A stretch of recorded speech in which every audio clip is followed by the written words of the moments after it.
Welcome to Moments with Marianne. This is your host, Marianne Pestana. And we're here today with special guest, Shaun Tomson, who's here to share with us his new book, The Surfer and the Sage, A Guide to Survive and Ride Life's Waves. So many of you know Shaun. He's a world surfing champion, an inductee in the Jewish and South African Sports Hall of Fame, the U.S. Surfing Hall of Fame, and has been described as one of the greatest surfers of all times and one of the most influential surfers of the century by Surfer Magazine. Shaun is a past board member and ambassador for Surfrider Foundation, the world's largest environmental group dedicated to protecting the world's oceans, waves, and beaches. And he received the SEMA Environmentalist of the Year Award in 2002. He is a past board member of the Santa Barbara Boys and Girls Club and is an ambassador for Boys to Men, a youth mentoring organization. Shaun is a business administration and finance graduate from the University of Natal and has a master's degree in leadership from Northeast University. So let's welcome to the show, Shaun Tomson. It's great to be here. I'm speaking to you from beautiful Santa Monica in California. Well, it's such a delight to have you here and to talk about your new book. What inspired you to write this? Well, I do a lot of keynote speaking to large corporations, schools, universities, prisons, PTSD survivors. And through COVID, I'd do these virtual presentations and I'd ask people, send me a word, text me a word that describes how you're feeling. And the four principal words were stress, anxiety, depression, and disconnection. I actually called it a sad mindset. And then I had a chance meeting with my co-author, Noah Ben-Shia, who's a philosopher and a poet, a wonderful author who's written millions of books and or sold millions of copies. And I told him about this, and he'd suggested let's write a book together. And that was really the impetus and the inspiration is to perhaps create a simple guide, a perspective that people could use to help them through this malaise that we've all been impacted by over the last couple of years. Well, I love how you start your book talking about anxiety. So how do we find a place of calm? Well, for me, my place of calm is certainly the ocean. And even if you're not able on that particular day to walk down the beach or paddle out in the water, it's wonderful just to think that you're near the ocean and to think of that beautiful, calming, moving, fluid medium. And for me, I found that you don't actually have to indulge or participate in the actual experience, but even the vicarious experience is good enough to sort of slow down the heart rate, to reduce the feeling of anxiety. So should people look for their own place that they really find that inner peace, maybe a walk in the woods or something? Yes, I found that connecting with nature is such a wonderful healer. And I think it's something that really connects you in a humble way to the universe. Where when we walk out in nature, we just get connected with our feet in the earth and the connectivity to the fresh air, the connectivity to the trees around us. It really calms, I think, the spirit, and it renews and refreshes us. In some ways, it's almost like food for the mind. It's like nourishment for your mental state. So I encourage anyone that's feeling stressed and anxious is the simplest way is get out in nature. And sometimes if you can't get out in nature that day, the vicarious experience of that feeling of walking through the woods, that feeling of swimming in the ocean, that feeling of paddling out on a surfboard, even that mental activity can reduce that feeling of stress that you might be having at that point in time.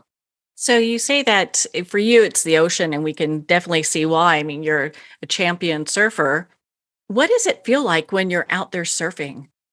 Surfing is the most wonderful sensation. I stood up on a surfboard for the first time when I was 9 years old, and just leaping to my feet on that moving wave and looking out at the world differently, seeing the world differently, standing up and rushing across the surface of the ocean. You get that immediate feeling. Surfers call it being stoked. That feeling of exhilaration, that feeling of absolute joy.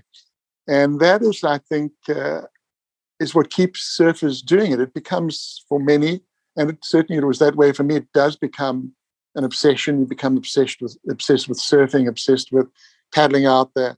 And yes, there is that adrenaline rush, and that is certainly part of it. But that feeling of just being connected and part of the wider universe, it's a wonderful, I suppose, a spiritual moment. And it happens to surfers all the time. I was driving down from Santa Barbara, where I live today, with my wife, and we stopped off at this beautiful beach called Topanga, and we sat there with our little doggy, and we just watched the waves come in. And even though we weren't surfing, we were certainly part of that beautiful experience. Well, that's definitely one way to get in that zone. You talk about in your book to never turn your back on the ocean. So, what does that mean, and how does that relate to life? Well, for me, those words are pretty common in the experience of the Beach Boys in Waikiki in Hawaii, which was where surfing was originally founded. And that has two principal meanings. One is that never turn your back on the ocean, because the ocean can be a dangerous place, and one has to always be aware of the dangers associated with the ocean. But also, it has a profound and more deeper meaning, and that is don't walk away from the ocean, and don't walk away from that experience, and also protect this experience that you've loved. My father was a champion swimmer in his youth, and his dream was to go and compete in the Olympic Games, and was very badly attacked by a shark while he was surfing just prior to the London Olympics, and that destroyed his swimming career. It nearly killed him. But he never lost this profound love that he had for the ocean. And I like to think that when I think of that, I will never turn my back on the ocean, which is a part of 12 lines that I wrote many years ago called the Surfer's Code. I like to think that one has to maintain that love for whatever it is that you love. And even if a tragedy befalls you, or if there's an unfortunate occurrence, to still connect with that love. And I often think of my father and what happened to him. He never lost this profound love that he had for the ocean, and taught me how to swim and surf 100 yards away from when he'd had this terrible attack. That's just remarkable. I think a lot of people wouldn't have the courage to do that. And for your father to have that courage and to enjoy it, being out there surfing, teaching you to surf, I mean, that says a lot about him. Yeah, he was a very, very, I think he was a very unique thinker. I think the way that he looked at life, he had this great spirit of optimism and hope, and also had this wonderful notion that sport and athletics was about honor and integrity. He always said to me, Shaun, there is nothing in life worse than a person that cheats in sport.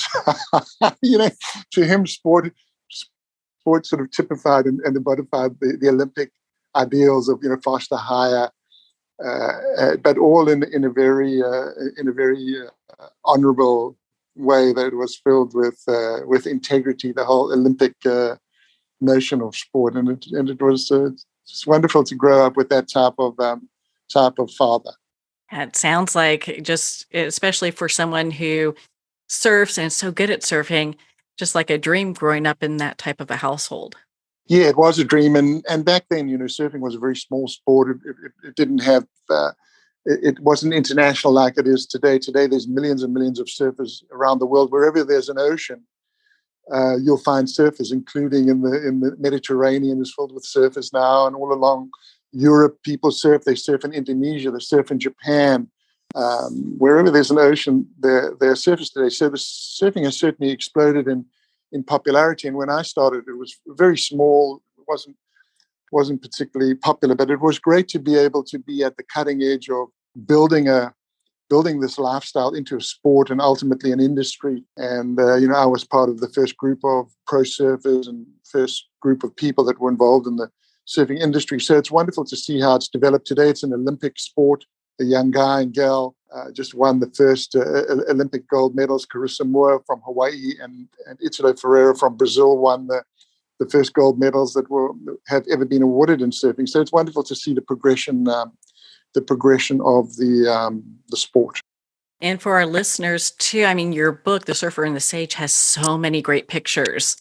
Looking at all those, I was kind of reminiscing about being at the beach. So- Yeah, the pictures are, I think, a big part of the book, and they're all taken by an iconic photographer, a guy called Dan Merkel. And we wanted to have a mixture of surfing shots and surfing lifestyle, and then also just some beautiful pictures that really show I think, the power and also the calming effect of the ocean. You can have those two elements juxtaposed together, the power and the violence and the impact, and then you can have a picture of a lighthouse and this beautiful, tranquil sea. So, what we really tried to do in the book, both Noah and I, is the book's about the duality of life, and there are 18 chapters in the book, and we chose 18 specifically because the book it's a spiritual book, and in Hebrew, every letter has a numeric associated with it.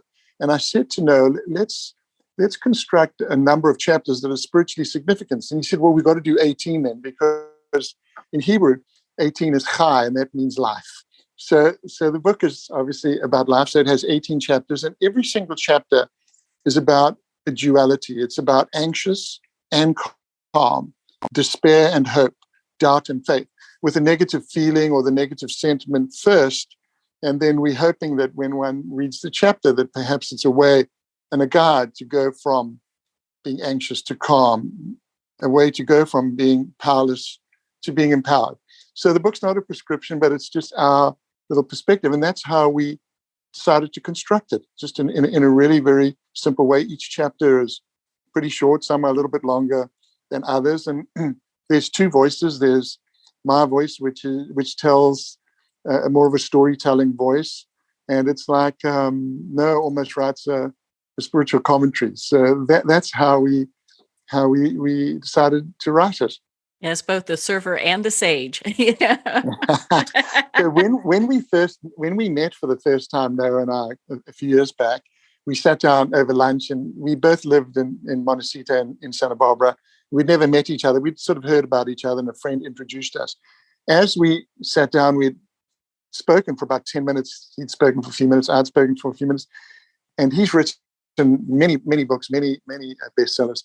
And he said, hey, Shaun, let's write a book together. And it sort of took me aback, and I went, sure, man, we'll call it The Surfer and the Sage. And he went, okay, a guide to survive and ride life's waves. So that's how quick it all came together. And it was wonderful. People sort of can agonize over titles and structure. But with us, it was so natural and organic and simple. And it just came together so quickly in such a beautiful way. That's where all the magic happens, right? And you guys, Exactly. you both definitely have that in this book. I mean, I love how you talk about being a storyteller. You really do. You talk about faith and how you got it from your mom and dad. It's like DNA being passed down in your bloodline. I mean, there's so much there that I think people can really connect with. Yes, we really hoping that, and that word that you just mentioned, connect. I mean, I have so much reverence for the power of words, and the fundamental issue, I think, that's facing us as Americans, and not just as Americans across the planet, is this lack of connectivity. And we see it in the terrible political atmosphere here in the United States between Republicans and Democrats.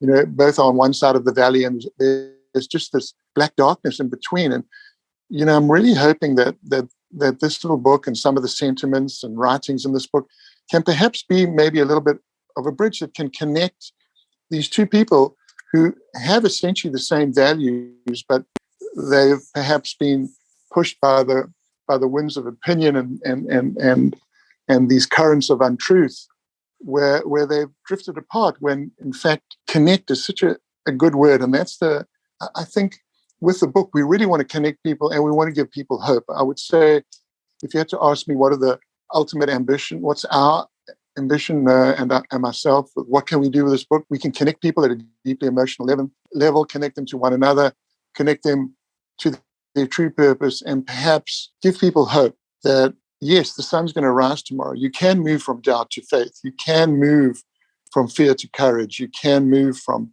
pessimism to optimism. And it comes through words. And yes, perhaps our words can help, but ultimately it's our own words that can really activate transformation and activate a new path for ourselves. And in chapter on page 77 and in chapter 8 in the book, and 77, it just worked out that way that I won the world title in 1977, is, I think, one of the most important chapters on. It's called Powerless and Empowered. And in it is a little method for writing your code, which is a simple way to find or redefine your purpose. 12 lines, every line beginning with I will. It's a simple exercise that you can do in 15 minutes. Pick up a sheet of paper and write down 12 lines, every line beginning with I will. Write down your purpose. And then share it. Share it with people you love, or if you're at work, share it with your colleagues, or if you're in a sports team, share it with your team, or if you're in a class at university or school, you can share it with your friends and schoolmates and classmates. And within that code, yes, it's about introspection, visualization, commitment, and action.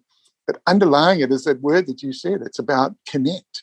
And when you read your code and people hear it and hear these amazing words, and everyone writes amazing words, it creates this emotional connectivity and brings people together. In fact, I would love to take this onto the floor at the Senate and get 100 senators and get the 435 representatives from Congress, and every single one of them stands up, reads their code, and I'll tell you what, I believe the country would be a better place. I'd agree with you on that. Maybe we should lock them in the room, Exactly. Until they get their 15 homework minutes. done. That's it. 15 minutes. How easy is that? And then reveal to the nation what your true purpose is. And you will see the same words will come up. I will pray. I will have faith. I will be a better spouse. I'll be a better father. I'll be a better mother. I will do what I say I will do. I will live a life with integrity. And, to be around that positivity and to be around that committed sentiment to living better and helping others live better, I really think we can create a positive wave that can break around this country, and we can turn 300 million people into 300 million surfers on this positive wave. So that's my mission. That's a great mission to have. And, even if you're not near water, you can do that with your life. You can be a great surfer of life. Exactly. A surfer of life. I like that. Well, and you do touch on so many topics that people are really struggling with right now. And one is exhaustion. I mean, like, how many times are people just at this place where they're feeling like, I am just beyond tired. I don't know if I can take on another thing. Absolutely. I did. It's amazing, Marianne. You don't know me, and you've sort of looked at the book, but you are really touching on really important words. So obviously connect is vitally important, but tired. I did an event, a big talk for 500 students at San Diego State University about a month ago. And when I start my presentations, I ask people, text me a word that describes how you're feeling, and I construct a word cloud on the spot. So if you've got 500 students, they all text you a word. The more frequent words will be larger. And with these students a month ago, the biggest word was tired. So it's a fundamental issue that people are exhausted by, this 24-hour news cycle, this constant animosity and rancor and division between Republicans, Democrats, and then you've got, Ukraine, you've got thoughts of the recession, you've got inflation, you've got, it's like, how can the media ramp up the worst aspects of life and have it shoved in our face on a 24/7 basis? And it just makes us all bloody tired. And then some. I can relate to that. And I just think people are looking for a new way of viewing things and looking at life and being able to work through life. And I love the idea of being able to catch your wave and ride it. In life, we've got to do that. Very much so. And I like to think that when I talk about it in the book about writing your code, it's very much about writing about your future, and then the words "I will." That is sort of the commitment to action, to taking off on the wave. Yes, you're thinking about the wave, and then those two simple words of empowerment and commitment are really the call, the anthem to action, and then you take off and then you ride that wave. So, the surfing metaphor is, I think it's so fundamental and it's so simple. And people can just visualize sitting there and waiting. You're waiting with hope and optimism, hopefully, and not with pessimism and negativity. And then that wave comes, and then you commit it. I will take the drop with commitment. And then you ride the wave, and you ride that wave into sort of a new direction, into a new place, into a new future. What if you have some people who are saying, well, I'm waiting for my wave, but it's not shown up yet? What do you say to those people? On the 24th of April, 2006, my wife and I lost our beautiful 15-and-a-half-year-old son, Matthew. His name in Hebrew means gift from God. And we lost our beautiful son. He heard about a dangerous game and he played it at school. It was called the choking game. Kids wore school ties at school, and he played it. He was a new student at the school, and we'll never know whether this was a game that all students were encouraged to play. But we heard this was going around at the school, and my life was destroyed. My wife's life was destroyed, and it was a very long process of grief and recovery and coming to terms with the new world and a new life and a new wave. And I created a new wave. I rethought my life, and I went down a completely different path. And I started speaking at the largest corporations in the world, the biggest schools, universities, PTSD survivors. And I talked to people about activating commitment to live better and to help other people live better. That's what I do. And no matter where you are in life, no matter what your situation, no matter your economic status, no matter your health status, I believe that there's always opportunity for hope. There's always opportunity for optimism, no matter what, that the sun will rise tomorrow, and that even if a person is dreadfully sick, that those moments that they have left, and I've seen it. I lost my beautiful mom last year. She lived life to the full right, to the end of her life, and it was a wonderful example for me, and I think for people generally, is to live and be in that moment, be riding that wave forever. I'm so sorry for your loss. Nothing takes away that pain of losing a child. Thank you, Marianne. Thank you. Yeah. Thank you. Yes, it was very hard for us, but we, I think both of us have really come to understand that when you help others, and when I go and do my keynotes and workshops, it helps me too. And when I show people how to use the power of their words to create life transformation, it creates a transformation in me too. So and it memorializes my beautiful son. It memorializes Matthew, because I talk about Matthew in my presentations. And when I talk to students, I talk about how important it is to be really conscious of the decisions that you make.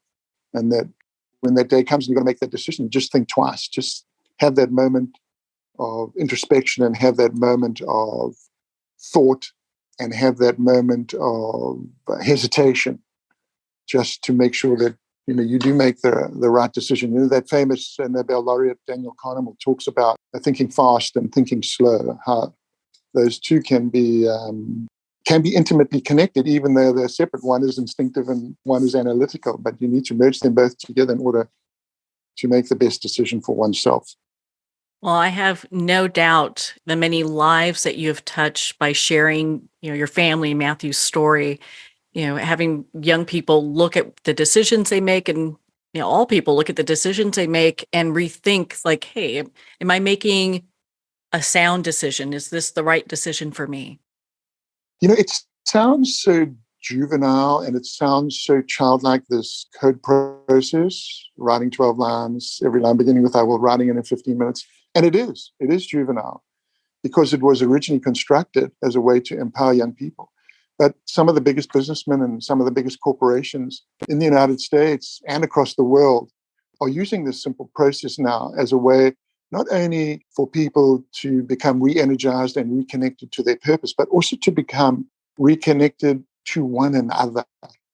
And like you used that word connect, this is fundamental, I think, to having a sort of a nourished society, a society that is more focused on well-being for the population. Let's get everyone connected, and this is such a simple way to do it. And I like to say it's open source code, so it can be used in any way, shape, or form if it's for the good of humanity. Definitely for the good of humanity. Yeah. Well, Shaun, where can our listeners connect with you and learn more about The Surfer and the Sage and your other books and be part of your community? Well, you can connect with me on LinkedIn. I'm very active on LinkedIn. I love LinkedIn. You can connect with me on Instagram. A lot of people just email me direct. They go to my website, shauntomson.com, and it's spelled ShaunTomson. You can go there. You can even write your code on the website. So I love to connect with people. I connect with people across the world, and I would love more and more people to become part of this community and just spread the word about the code. It's super simple. It's absolutely inexpensive. All it takes is 15 minutes of your time. And then I hope people, manage to pick up a copy of our beautiful new book. It was really written a guide. I mean, I think the words that Noah chose to describe the essence of it, it's a guide, a real guide to survive and ride life's waves. Well, Shaun, thank you so much for taking the time to be on the show with us here today. Thank you, Marianne. Thank you so much. Thank you so much for having me. And it's been a true pleasure. And certainly you've really touched on really important points about being tired and being connected. And hopefully our book can be a bridge and can be a source of inspiration to people. Thank you very much for having me. Well, thank you, Shaun. It has been such an honor to spend this time with you and to talk about your new book, The Surfer and the Sage. The Surfer and the Sage is available at Amazon, Barnes & Noble, and all indie retailers. And if you don't see it on the shelf, ask for them to order it. And remember to support our indie bookstores. Make sure to visit Shaun's website at shauntomson.com. That's spelled ShaunTomson.com to be part of his community, learn more about his work, and see how you can get involved in making a change for the better. Well, we're going to pause here for a quick moment and we'll be right back after this message.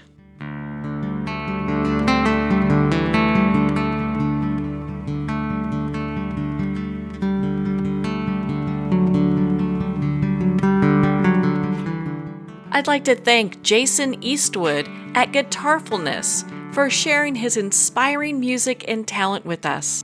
His music is known worldwide for cultivating atmospheres of harmony, inner peace, and clarity. Visit Jason's website at guitarfulness.com. Join his newsletter, be part of his community, and download his music.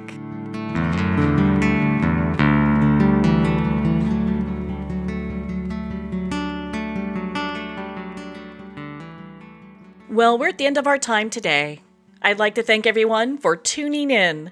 You've been listening to Moments with Marianne, where we make every moment count.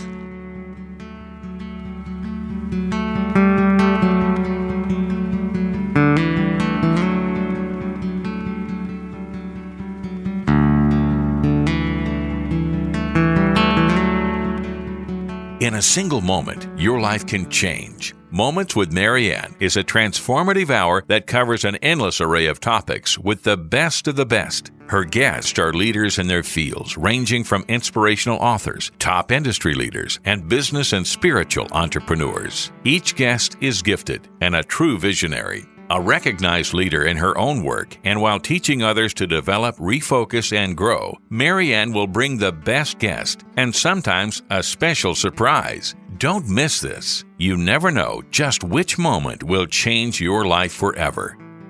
Make sure to tune in and visit momentswithmarianne.com for more information.